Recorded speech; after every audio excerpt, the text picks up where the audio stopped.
आजचं रामप्रहरीचं चिंतन एकदम विशेष आहे. बर निश्चितच न ऐकलेलं आहे बर आणि म्हणूनच ते अत्यंत लक्षपूर्वक ऐका अशी सर्वांना विनंती आहे. चला, काय हरकत नाही. लक्षपूर्वक ऐकू. चिंतनाचं शीर्षक आहे हा हा अनंतांक जाणता जाणी ईश्वराते. काय परत सांगा. जसा बुद्ध्यांक असतो, भावनांक असतो, तसा इन्फिनिट कोशंट असतो. अच्छा अच्छा. हा जो अनंताचा अंक म्हणजे अनंताचं मूल, अनंकांक. तो अनंत ज्याने जाणला त्यालाच ईश्वर कळला. अनंतांक म्हणजे इन्फिनिट कोशंटचं ते भाषांतर आहे. हो हो. अनंतांक जाणता जाणी ईश्वराते. ज्याने अनंत चैतन्य जाणलं त्याने सर्व काही जाणलं. आता प्राध्यापक नेहमीप्रमाणे आज आले आणि एक नवीनच प्रकरण त्यांनी उघडलं आणि त्यातूनच त्या प्रश्नाच्या उत्तरातूनच हे निरूपण आलेलं आहे.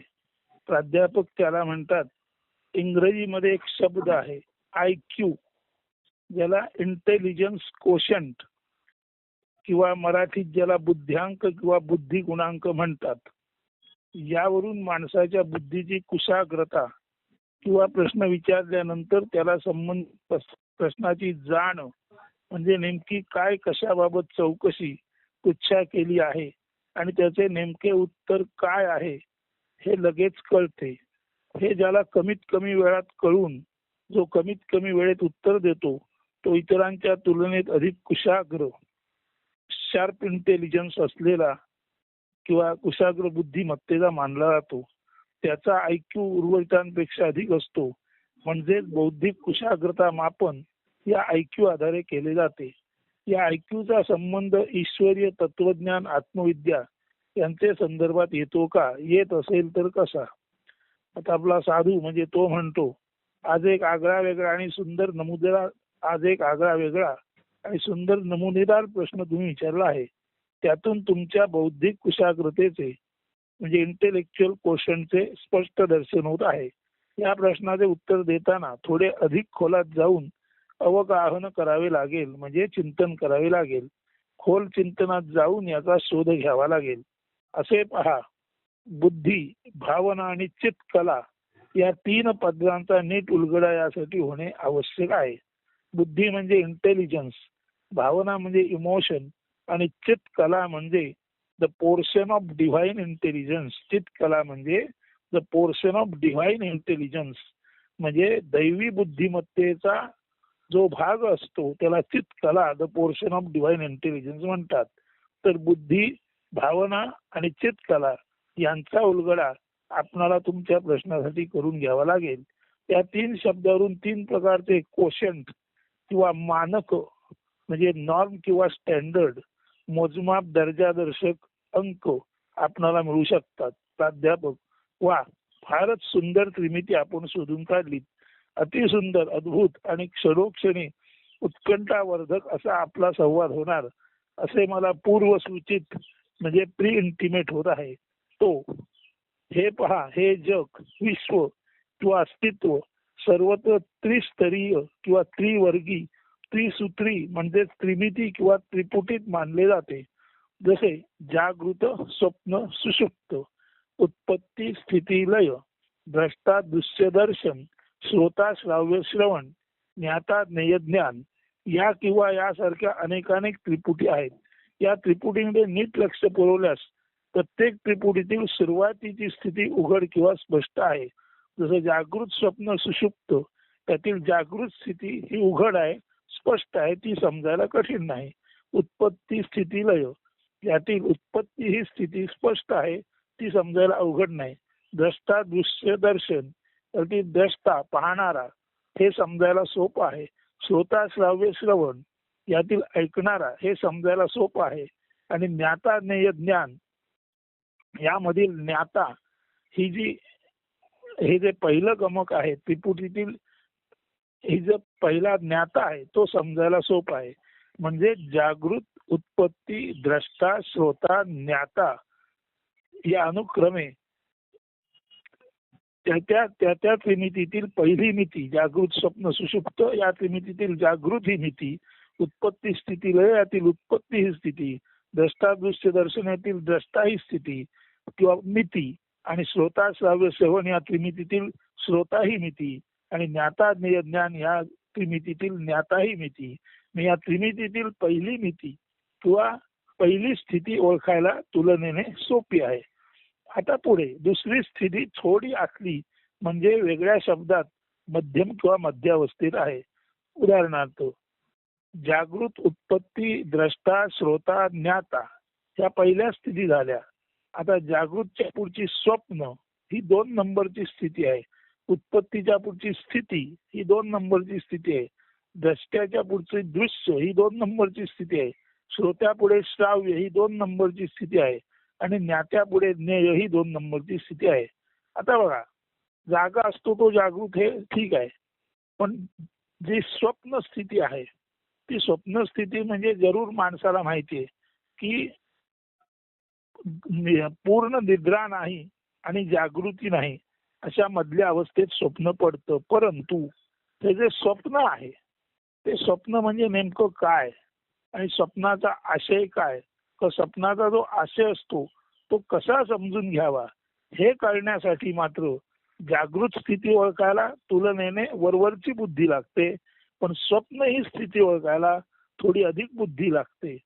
तसं उत्पत्ती निर्मिती ही ठीक आहे, पण स्थिती आता आपण म्हणतो वेगवेगळे लोक वेगवेगळ्या स्थितीत राहतात, तर त्यांना ती स्थिती प्राप्त का झाली हे कळण्यासाठी थोडं अधिक ज्ञान लागतं.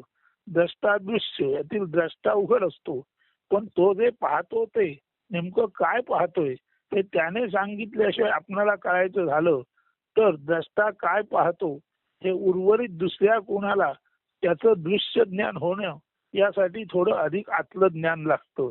तसं श्रोता श्राव्य श्रवण श्रोता सर्वच श्रोते गायन ऐकतात, पण श्रोत्याला जे श्राव्य वाटतं ते गायन हे जरूर श्राव्य आहे, पण त्या श्राव्याचे जे अनेकानेक पदर आहेत ते अनेकानेक श्रोत्यांनुसार वेगवेगळे असतात.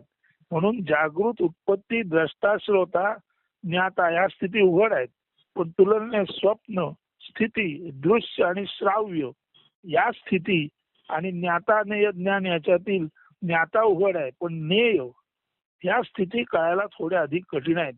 जागृत स्थिती ओळखायला सोपी आहे, स्वप्नामध्ये नेमकं काय घडतं हे जाणणं थोडं कठीण आहे. वेगवेगळे लोक वेगवेगळ्या स्थितीत आहेत, त्या स्थितीमध्ये असे बदल का आहेत हे जाणण्यासाठी थोडं अधिक अक्कल हुशारी लागते.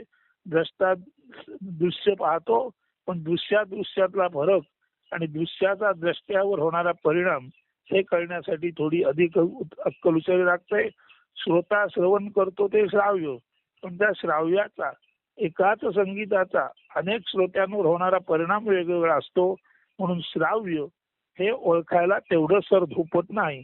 आणि ज्ञाता ज्ञेय ज्ञान ज्ञाते जाणून घेणारा तो ज्ञाता, पण ज्ञाता जे ज्ञेय म्हणून जाणून घेतो त्या ज्ञेयाचा ज्ञात्यावर होणारा परिणाम समजणं कठीण आहे. म्हणून जागृत उत्पत्ती द्रष्टा श्रोता ज्ञाता ह्या पहिल्या सरधोपड स्थिती आहेत, पण तुलनेने स्वप्न स्थिती दृश्य श्राव्य आणि ज्ञेय या स्थितीमध्ये काहीतरी लपलेला जो भाग आहे तो उघड होण्यासाठी माणसाला थोडं आतलं ज्ञान लागतं. आता ते आतलं ज्ञान म्हणजे काय पुढे पाहू. आता तिसरी स्थिती सुषुप्त म्हणजे गाढ झोप, लय म्हणजे सर्व नष्ट आलेली स्थिती, दर्शन द्रष्टा दृश्याकडे पाहतो आणि त्याला दर्शन होतं, तर दर्शन याचा अर्थ ज्ञान आहे. द्रष्ट्याने दृश्याकडे पाहिल्यानंतर त्याला झालेलं ज्ञान. म्हणून सुषुप्तीत काय होतं, लयामध्ये काय होतं, द्रष्टा दृश्याकडे पाहता पाहताना त्याला जे दर्शन मिळतं त्या ज्ञानाचं स्वरूप काय असतं. श्रोता काही ऐकत असताना म्हणजे श्राव्य जे आहे ते श्रवण करत असताना त्या श्रोत्याला श्राव्याकडे लक्ष दिल्यामुळे जे ऐकायला मिळतं ते श्रवण नुसतं संगीत आहे का ते ज्ञान आहे का त्या तत्वज्ञान आहे हे समजण्यासाठी अधिक पुढची बुद्धी लागते. आणि ज्ञाता ज्ञेय ज्ञान यातील ज्ञाता उघड आहे, ज्ञेय तो ज्याकडे पाहतो तो जे जाणून घेतो ते काय आहे हे समजायला थोडी अधिक बुद्धी लागते. पण ज्ञाताला होणारं ज्ञान म्हणजे अनेक ज्ञाते एकाच ज्ञाकडे बघत असले तरी प्रत्येकाला होणारं ज्ञान वेगवेगळं असू शकतं. म्हणून जी तिसरी स्थिती आहे ही सर्वात आतली स्थिती आहे. जागृत, उत्पत्ती, द्रष्टा, श्रोता आणि ज्ञाता या वरवरच्या स्थिती आहेत. स्वप्न स्थिती, दृश्य, श्राव्य आणि ज्ञेय या मधल्या स्थिती आहेत. त्यासाठी थोडी अधिक अक्कल लागते. आणि सुषुप्ती म्हणजे काय, लय म्हणजे काय, दर्शन याचा खरा अर्थ तत्वज्ञान असा आहे. म्हणून सुषुप्ती म्हणजे काय, लय म्हणजे काय, दर्शन किंवा तत्वज्ञान म्हणजे काय, श्रवण म्हणजे नेमके काय आणि ज्ञान म्हणजे नेमके काय हे कळण्यासाठी अधिक खोलवरची बुद्धी लागते.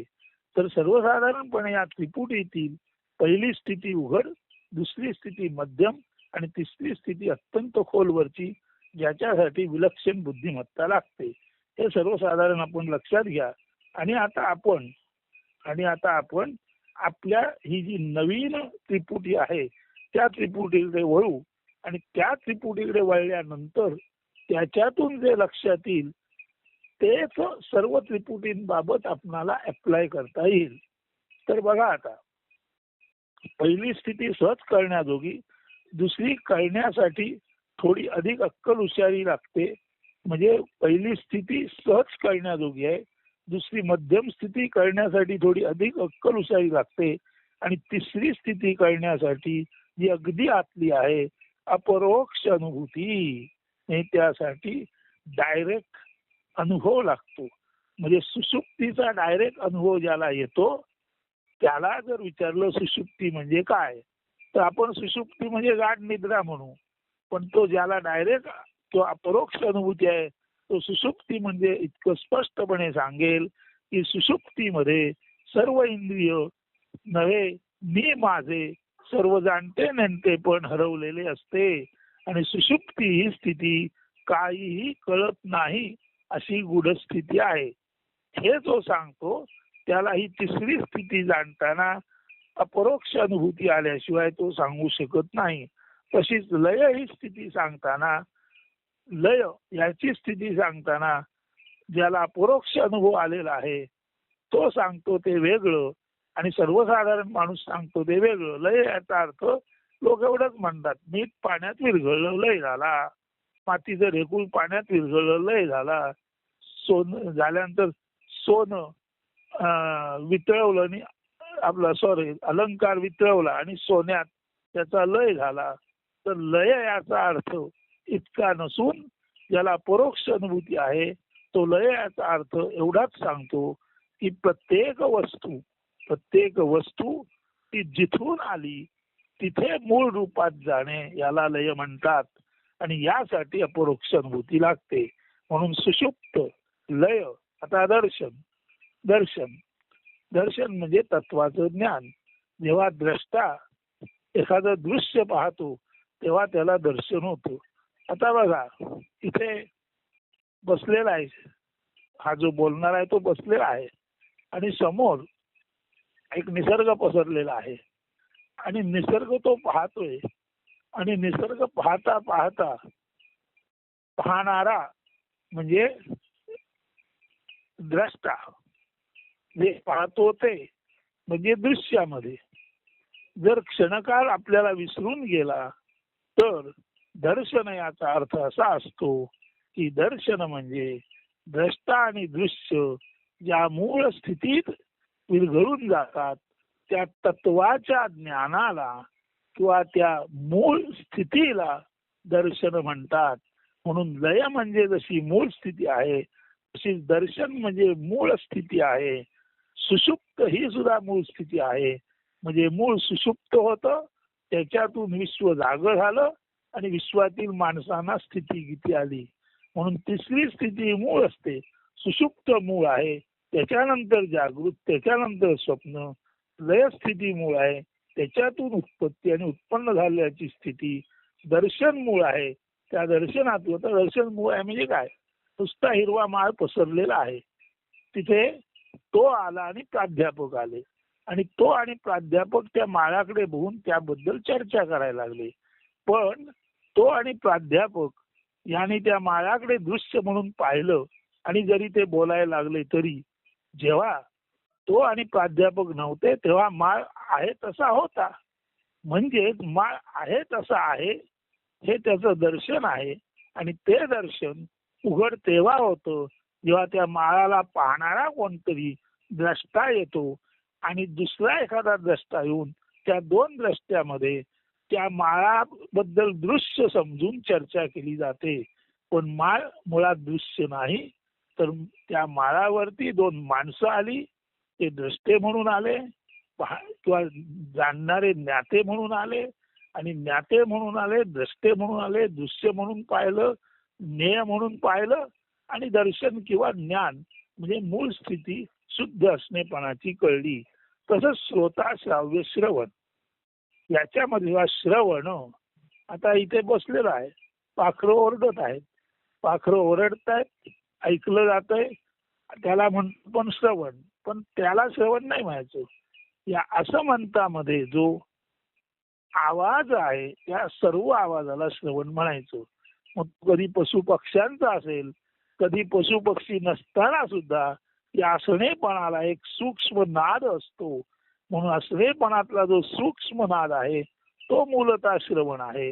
आणि या असणेपणा तिथे बसलेला असताना त्या मूळ श्रवणामध्येच पक्षी आले आणि ते ओरडायला लागले. म्हणून ते मूळ श्रवण जे आहे त्याचा जाणीवेच्या पातळीला पक्ष्याचं संगीत म्हणून आलं. तुम्ही तिथे बसलेले आहात आणि तुमच्याशी संवाद साधणारा बोलतोय. तुम्ही जिथे बसलेले आहात तिथे सुद्धा अनेकानेक आवाज आहेत नव्हे. काही नसलं तरी नसणेपणाचा तिथे एक आवाज आहे. आता या श्रोत्याचा आवाज त्यात ऍड झाला, त्याला तुम्ही श्रवण म्हणता. पण श्रवण याचाही अर्थ मूळ स्थिती म्हणजे जी मूळ स्थिती आहे तिथे श्रवण आहे म्हणजे संगीत आहे. मूळ स्थिती आहे तिथे दर्शन आहे म्हणजे तत्वाचं ज्ञान आहे. मूळ स्थितीत लय आहे म्हणजे त्या लयातूनच उत्पत्ती स्थिती होणार हे स्पष्ट आहे. मूळ स्थिती सुषुप्त आहे त्याचा अर्थच त्याच्यातून जागृत आणि स्थिती येणार हे आहे. ही जी तिसरी स्थिती आहे ती सर्वाच्या मुळाशी असलेली स्थिती आहे. हे कळण्यासाठी जी खास गोष्ट लागते त्या खास गोष्टीवर आज आपण आपल्या विवेचनातून प्रकाश टाकणार आहोत. तर परिस्थिती सहज कळण्या पहिली परिस्थिती सहज कळण्याजोगी, दुसरी कळण्यासाठी जी मध्यम स्वरूपाची आहे थोडी अधिक अक्कल हुशारी, आणि तिसरी कळण्यासाठी अगदी आतली स्थिती कळण्यासाठी अपरोक्ष अनुभूती म्हणजे डायरेक्ट परसेप्शन लागते. आता हे सर्व स्पष्ट झाल्यानंतर येथेही ज्याला खोलवरची स्थिती नीट आकळली त्याला उर्वरित दोन स्थितींचे आकलन तुलनेने सोप्या पद्धतीने होते. म्हणजे ज्याला सुषुप्ती कळली त्याला जागृत स्वप्न सहजासहजी कळतं. ज्याला लय कळला त्याला उत्पत्ती स्थिती कळते. ज्याला दर्शनमय तत्वज्ञान कळलं त्याला द्रष्टादृश्य या द्वैतातलं फोलपण कळतं. ज्याला श्रवण कळलं त्याला श्रोता श्राव्य यातलं फोलपण कळतं. आणि ज्याला ज्ञान कळलं त्याला ज्ञाता ज्ञेय यातलं फोलपण कळतं. म्हणजे मूळ स्थितीतूनच उरलेल्या द्विमिती आलेल्या आहेत. सुषुप्तीतूनच जागृत स्वप्न आलं, लयातूनच उत्पत्ती स्थिती आली, दर्शनातूनच द्रष्टादृश्य आलं, श्रवणातूनच श्रोता श्राव्य आलं आणि ज्ञानातूनच ज्ञाता ज्ञेय आलं. म्हणजे मूळ स्थितीतून ज्या दोन नवीन स्थिती उद्भवतात त्या दोन अधिक मूळ स्थिती म्हणून त्रिमिती तयार होते. असं हे सर्वात आतलं ज्ञान झालं. आता आपण या नव्या त्रिमितीकडे वळू. ती आहे IQ म्हणजे इंटेलेक्च्युअल क्वोशंट, दुसरं आहे EQ म्हणजे इमोशनल क्वोशंट आणि तिसरं आहे IQ म्हणजे इन्फिनिट क्वोशंट. तर IQ म्हणजे बुद्ध्यांक हा सर्वसाधारण व्यावहारिक भौतिक गोष्टीतील हुशारी, आकलन आणि प्रश्नाची समज आणि उत्तर हे IQ म्हणजे इंटेलेक्च्युअल क्वोशंट मुळे कळतं. आता इमोशनल क्वोशंट म्हणजे भावनांक. आता IQ हा पहिला आहे तो तुलनेने सोपा आहे. इमोशनल क्वोशंट हा थोडा आतला आहे. कारण हा जो इमोशनल क्वोशंट आहे IQचं ठिकाण आहे. बुद्ध्यांकाचं ठिकाण काय आहे? बुद्धी. आणि बुद्धी किंवा मेंदू ही एक ढोबळ गोष्ट आहे.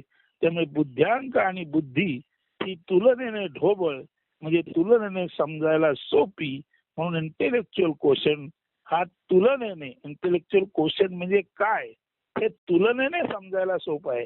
अर्थात बुद्धीच्या तीव्रतेनुसार अनेकानेक प्रश्नांची त्वरित उत्तर देणं हा भाग ज्याचा IQ चांगला आहे तोच देऊ शकतो. पण IQ म्हणजे काय, तर सर्वसाधारणपणे मेंदूच्या पातळीची आकलन शक्ती. हे तुलनेने समजायला सोपं आहे. जरी प्रत्येकाच्या मेंदूची आकलन शक्ती कमी जास्त असली तरी IQ म्हणजे काय हे समजणं तुलनेने सोपं आहे. हा शब्दाचा अर्थ करणं तुलनेने सोपं आहे. आता पुढचा आहे EQ, इमोशनल क्वोशंट. आता IQ सर्वांनी ऐकलं असेल, इमोशनल क्वोशंट. आता इमोशनल म्हटलं की त्यात इमोशन म्हणजे भावना आली. म्हणजे त्या इमोशनल क्वोशंटचं स्थान आहे हृदय. हृदय, हृदयामध्ये हार्दिकता असते, प्रेम असते, करुणा असते. तर हार्दिकता, प्रेम, करुणा या भावनांनी युक्त जो अंक आहे तो इमोशनल क्वोशंट आहे. आता बुद्ध्यांक आणि भावनांकाचा संबंध कसा लावायचा, तर बघा, काही माणसं कट अँड ड्राय म्हणजे एका मुद्द्याला सामोरे जातात, तो मुद्दा संपला की परत तो मुद्दा आणि त्या मुद्द्याशी संबंधित माणूस याच्याशी आपला संबंध नाही. आणि काही माणसं ही जी तडकाफडकी बोलणारी असतात ती त्या प्रश्नाचे उत्तर देऊन मोकळे होतात, परत आपला कशाशी काही संबंध नाही अशी वागतात. ही माणसं दिसायला वृक्ष असतात. कधी कधी ही माणसं तुसडी वाटतात. अर्थात ही सर्वच माणसं तुसडी असतात असं नाही. त्यातील काही माणसं जी आध्यात्मिक स्वरूपाची असतात ती अलिप्तता जोपासण्यासाठी तुसडेपणाचा आविर्भाव आणतात. पण अशी माणसं दुर्मिळ असतात. सर्वसाधारण जी तुसडी माणसं असतात ती हुशार असली तर प्रश्नाचं उत्तर देतात आणि ताबडतोब त्या एकंदर नाट्यातून बाहेर पडतात. तिथे ती रेंगाळत राहत नाहीत. तर हा जो बुद्ध्यांक आहे तो प्रखर बुद्धिमत्तेचा निदर्शक असतो.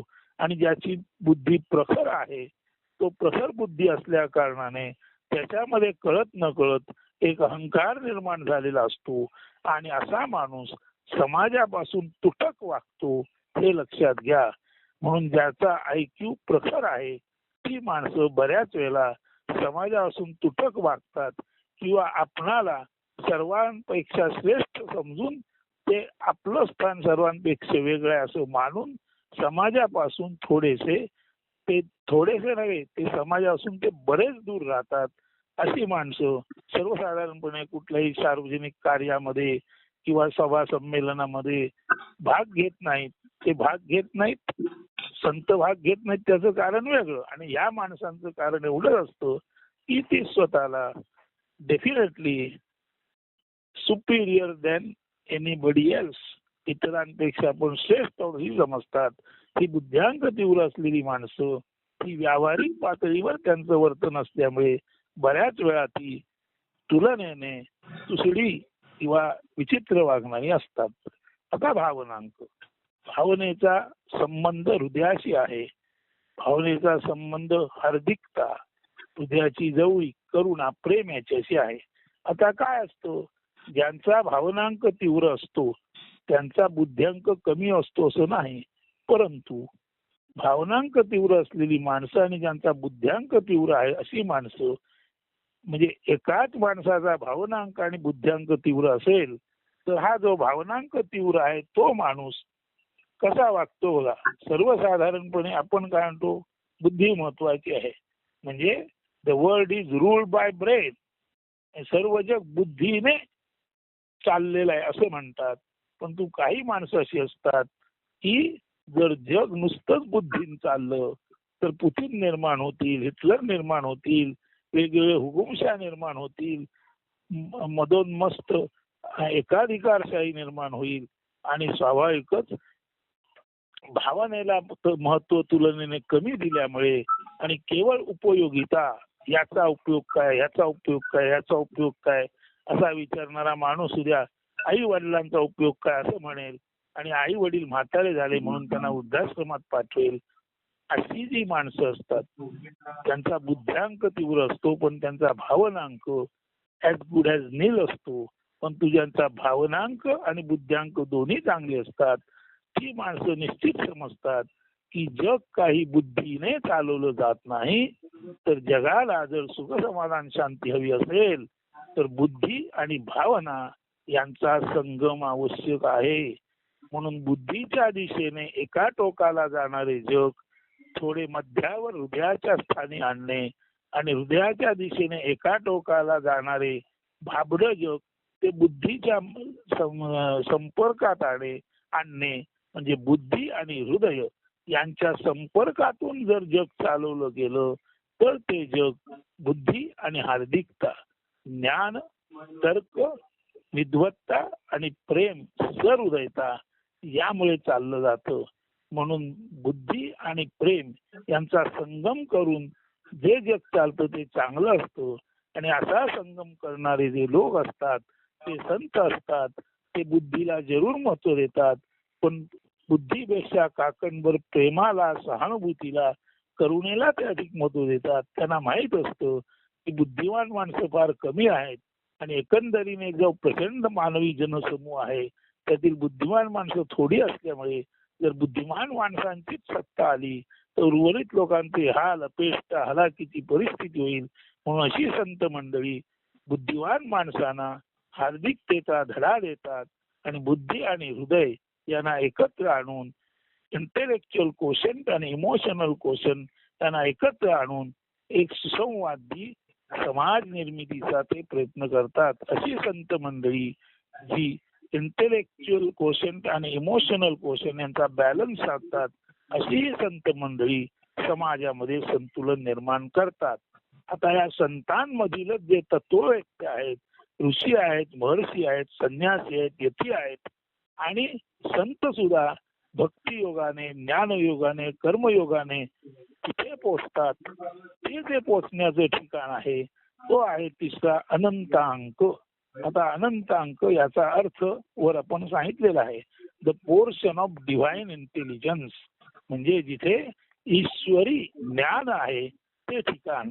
आता हे ईश्वरी ज्ञान असणारं ठिकाण कुठलं? बुद्ध्यांक बुद्धीच्या पातळीला तो व्यावहारिक आहे, भावनांक हृदयाच्या पातळीला तो भावनिक आहे. बुद्ध्यांक आणि हृदयांक एकत्र आला की समाजाचं संतुलन संत करतात आणि असं समाजाचं संतुलन करणारे संत, महंत, ऋषी, यती, मुनी, संन्यासी यांच्यामध्ये एक तिसरा अंक, एक तिसरं मानक, एक तिसरं हुशारीचं परिमाण अस्तित्वात असतो. त्याला अनंतांक म्हणतात. अनंतांक म्हणजे the portion of divine intelligence, जिथे ईश्वरी बुद्धिमत्तेचा भाग आहे. त्या ईश्वरी बुद्धिमत्तेच्या भागातून जे बाहेर पडतं ते दिव्यत्व, ते चैतन्य, हा आहे तो अनंतांक म्हणजे मुळाचा अंक. म्हणजे सुषुप्ती ही मूळ आहे, लय हे मूळ आहे, दर्शन हे मूळ आहे, श्रवण हे मूळ आहे, ज्ञान हे मूळ आहे आणि अनुक्रमे त्याच्यातून जागृत स्वप्न, उत्पत्ती स्थिती, द्रष्टादृश्य, श्रोता श्राव्य, ज्ञाता ज्ञेय अशा द्विमती आल्या, दोन मिती आल्या. तसंच अनंतांक हे मूळ आहे आणि त्याच्यातूनच भावनांक आणि बुद्ध्यांक येतात. तर हा जो मूळ अनंतांक आहे, इन्फिनिट कोशन, तो ज्यांचा जागा असतो त्यांना माहीत असतं ईश्वरो सर्वभूतानां हृद्देशे अर्जुन तिष्ठती, म्हणजे ईश्वर सर्व प्राणी मात्रांच्या हृदयस्थानी राहतो. पण तो हृदयस्थानी राहतो म्हणजे काय? भावनेचं ठिकाण सुद्धा हृदय आहे. ईश्वराचं ठिकाण हृदय आहे म्हणजे काय?